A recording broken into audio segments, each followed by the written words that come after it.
News 7 தமிழின் express நியூஸுக்கு உங்களை வரவேற்பது நான் மோகன்ராஜ் மற்றும் வனிதா பரமசிவம். இனி தொடர்ந்து செய்திகளை பார்க்கலாம். காவிரி மேலாண்மை வாரியத்தை உடனடியாக அமைக்க முடியாது, உச்சநீதிமன்றத்தில் மத்திய அரசு தகவல். காவிரி மேலாண்மை வாரியத்தை அமைக்கும்படி 2 நீதிபதிகள் கொண்ட அமர்வு உத்தரவு பிறப்பிக்க முடியாது என கருத்து. காவிரி மேலாண்மை வாரியம் அமைக்க கோரிய உச்சநீதிமன்ற உத்தரவில் திருத்தம் கோரி மத்திய அரசு சார்பில் மனு தாக்கல். தமிழகத்திற்கு காவிரி நீர் திறக்கப்பட்டதா என கர்நாடக வழக்கறிஞரிடம் உச்சநீதிமன்ற நீதிபதிகள் கேள்வி. மேற்பார்வை குழுவிற்கு ஒப்புக்கொண்ட மத்திய அரசு மேலாண்மை வாரியத்திற்கு எதிர்ப்பு தெரிவிப்பது ஏன் எனவும் கேள்வி. மத்திய அரசு தாக்கல் செய்த மனுவை நாளை விசாரிக்கிறது உச்சநீதிமன்றம். காவிரி மேலாண்மை வாரியம் அமைக்க ஒப்புக்கொண்ட நிலையில் திடீர் எதிர்ப்பு ஏன் எனவும் மத்திய அரசுக்கு கேள்வி. காவிரி நீர் திறக்க உத்தரவிட்டதை எதிர்த்து கர்நாடக அரசு மறுசீராய்வு மனு தாக்கல். செப்டம்பர் 20, 27, 30 ஆகிய தேதிகளில் அளித்த உத்தரவை பரிசீலனை செய்ய கோரிக்கை. காவிரி நீரை குடிநீராக மட்டுமே பயன்படுத்த முடிவு செய்துள்ளதாக மனுவில் தகவல். நாள்தோறும் 6000 கன அடி திறக்க முடியாது எனவும் வாதம். காவிரி மேலாண்மை வாரியம் விவகாரத்தில் மத்திய அரசின் நிலைப்பாட்டிற்கு கருணாநிதி கண்டனம். நடுநிலைமை தவறி மத்திய அரசு நடந்து கொண்டிருப்பதாக குற்றச்சாட்டு. மத்திய அரசின் முடிவை தமிழர்கள் ஒன்றுபட்டு எதிர்க்க வேண்டும் எனவும் கோரிக்கை. பாஜக அரசு நீதியை சிறுமைப்படுத்தி தமிழர்களை வஞ்சிக்கும் வகையில் செயல்பட்டுள்ளதாகவும் கருணாநிதி விமர்சனம். காவிரி விவகாரத்தில் காங்கிரஸ் மற்றும் பாரதிய ஜனதா கட்சிகள் நாடகமாடுகின்றன. அதிமுக செய்தி தொடர்பாளர் CR சரஸ்வதி குற்றச்சாட்டு. கர்நாடக தேர்தலை மனதில் கொண்டு தமிழகத்திற்கு எதிராக செயல்படுவதாகவும் புகார். காவிரி மேலாண்மை வாரியம் அமைப்பதற்கு மத்திய அரசு எதிர்ப்பு தெரிவித்த விவகாரம் அரசியல் சாசனத்திற்கு எதிரானது என தமிழக காங்கிரஸ் கட்சி தலைவர் திருநாவுக்கரசர் குற்றச்சாட்டு. உச்சநீதிமன்ற தீர்ப்பை மத்திய அரசே மதிக்கவில்லை எனில் மக்கள் எப்படி மதிப்பார்கள் எனவும் கேள்வி. காவிரி விவகாரம் தொடர்பாக கர்நாடக அரசு கூட்டிய கூட்டத்தில் மத்திய அமைச்சர்கள் பங்கேற்றது தவறான அணுகுமுறை. தமிழக பாரதிய ஜனதா தலைவர் தமிழிசை சவுந்தரராஜன் கருத்து. எந்த கட்சியைச் சேர்ந்த அமைச்சர்கள் பங்கேற்றிருந்தாலும் தவறானதுதான் எனவும் விமர்சனம். தமிழக கர்நாடக எல்லையில் தொடர்ந்து நீடிக்கும் பதற்றம். ஓசூரிலிருந்து கர்நாடகாவிற்கு இயக்கப்படும் பேருந்துகள் தொடர்ந்து 28வது நாளாக நிறுத்தம். இரவு நேரங்களில் அனுமதிக்கப்பட்டு வந்த தமிழக லாரிகள் இயக்கமும் நிறுத்தப்பட்டதாக தகவல். தமிழக கர்நாடக எல்லையில் பேருந்து மற்றும் சரக்கு போக்குவரத்து தடையின்றி நடைபெற வேண்டும். சுமூக தீர்வு காண தமாக தலைவர் GK வாசன் வலியுறுத்தல். பொருளாதாரத்தில் தேக்க நிலை ஏற்பட்டுள்ளதாக வேதனை. போக்குவரத்து தடையால் மக்கள் அவதிப்பட்டு வருவதாகவும் வாசன் கருத்து. தூத்துக்குடி அனைத்து மகளிர் காவல் நிலையத்தில் சசிகலா புஷ்பா விசாரணைக்காக ஆஜர். சசிகலா புஷ்பா வீட்டில் வேலை செய்தவர்கள் தொடர்ந்த புகாரின் பேரில் விசாரணை. 300க்கும் மேற்பட்ட கேள்விகளை கேட்டதாக காவல்துறை தரப்பில் தகவல். முதல்வர் விரைவில் நலம் பெற்று திரும்ப வேண்டும் எனவும் சசிகலா புஷ்பா விருப்பம்.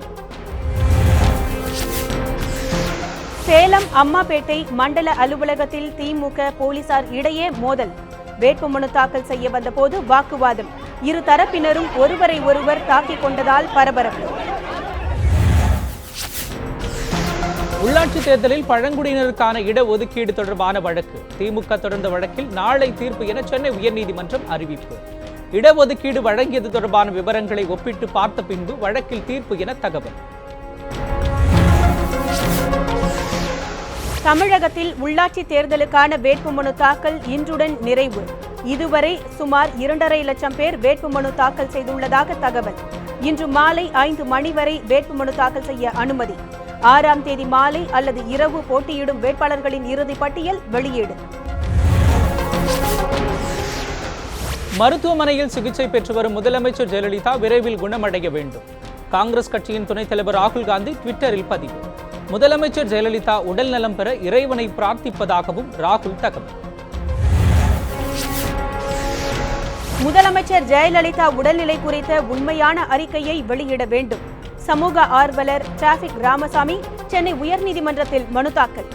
முதல்வரின் உடல்நிலை சரியாகும் வரை தற்காலிக முதலமைச்சரை நியமனம் செய்ய வேண்டும் எனவும் கோரிக்கை.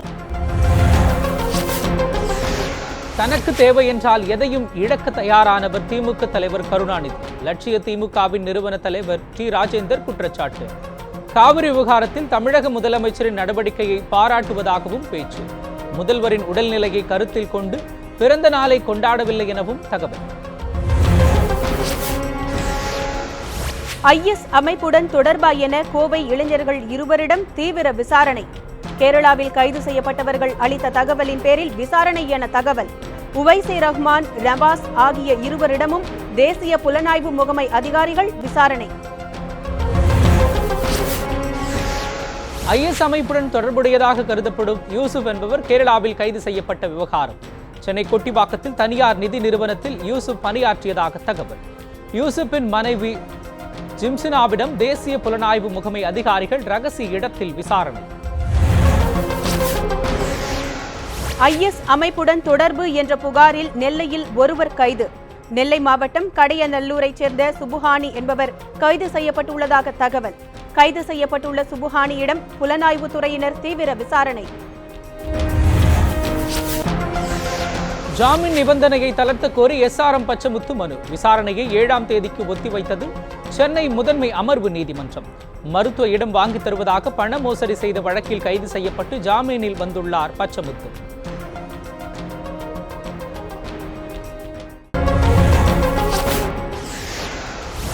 முதுநிலை பட்டதாரி ஆசிரியர் பணிக்கான போட்டித் தேர்வை உடனடியாக நடத்த வேண்டும். பாமக நிறுவனர் ராமதாஸ் வலியுறுத்தல். போட்டித் தேர்வுகளையும் தகுதி தேர்வையும் நடத்த தமிழக அரசு மறுத்து வருவதாக புகார். உச்சநீதிமன்றத்தில் நிலுவையில் உள்ள வழக்கை முடிவுக்கு கொண்டு வந்து தேர்வு நடத்த வலியுறுத்தல். திருத்துறைப்பூண்டி அருகே சுவர் இடிந்து விழுந்து கூலி தொழிலாளி பலி. வீட்டை இடித்துக் கொண்டிருந்த போது ஏற்பட்ட சோகம். காவல்துறையினர் உடலை கைப்பற்றி தீவிர விசாரணை. கோவில்பட்டி அருகே முன்னாள் ராணுவ வீரர் வீட்டின் பின்பக்க கதவை உடைத்து 40 சவரன் நகை கொள்ளை. உறவினர் வீட்டிற்கு சென்றிருந்த போது மர்ம நபர்கள் கைவரிசை. 1 லட்சம் ரூபாய் ரொக்க பணத்தையும் கொள்ளையடித்து சென்றதாக தகவல். காவல்துறையினர் வழக்கு பதிவு செய்து விசாரணை. 2012ஆம் ஆண்டு கிருஷ்ணகிரியில் டிராக்டர் மோதி உயிரிழந்த இளைஞரின் குடும்பத்தினருக்கு இழப்பீடு. 1,53 லட்சம் ரூபாய் இழப்பீடு வழங்க சென்னை உயர்நீதிமன்றம் உத்தரவு. 2,18 இழப்பீடு வழங்க உத்தரவிட்டிருந்தது கிருஷ்ணகிரி மாவட்ட நீதிமன்றம். இழப்பீட்டுத் தொகையை மாவட்ட நீதிபதி தவறாக கணக்கிட்டுள்ளதாக சென்னை உயர்நீதிமன்றம் கருத்து. அரியலூர் அருகே LIC பணியாளரை தாக்கி நகை கொள்ளை. வீட்டிற்குள் புகுந்து மர்ம நபர்கள் அட்டூழியம்.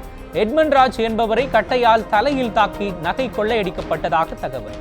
தடயவியல் நிபுணர்களை கொண்டு காவல்துறையினர் விசாரணை.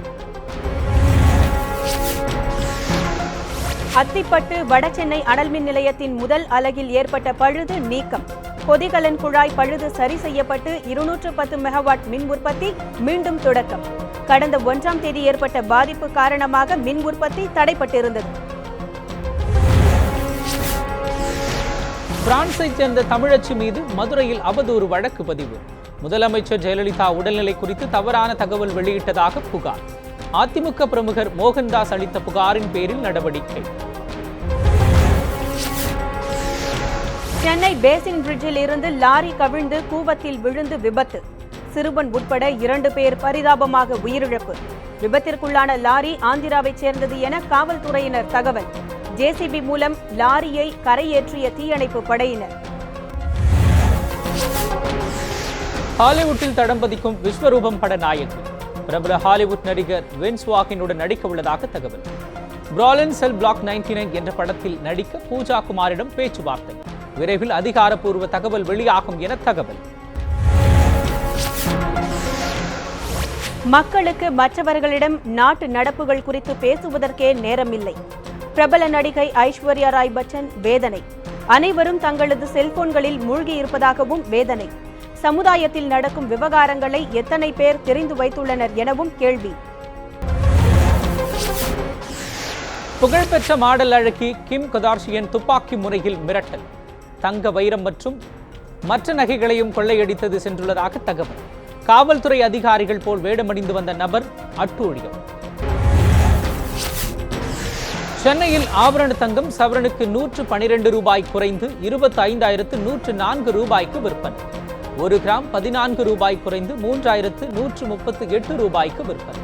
வெள்ளியின் விலை 1 கிராம் 20 காசுகள் குறைந்து 48 ரூபாய் 90 காசுகளுக்கும் விற்கப்படுகிறது. இத்துடன் எக்ஸ்பிரஸ் நியூஸ் நிறைவு பெறுகிறது. அண்மை செய்திகளுக்கு தொடர்ந்து இணைந்திருங்கள்.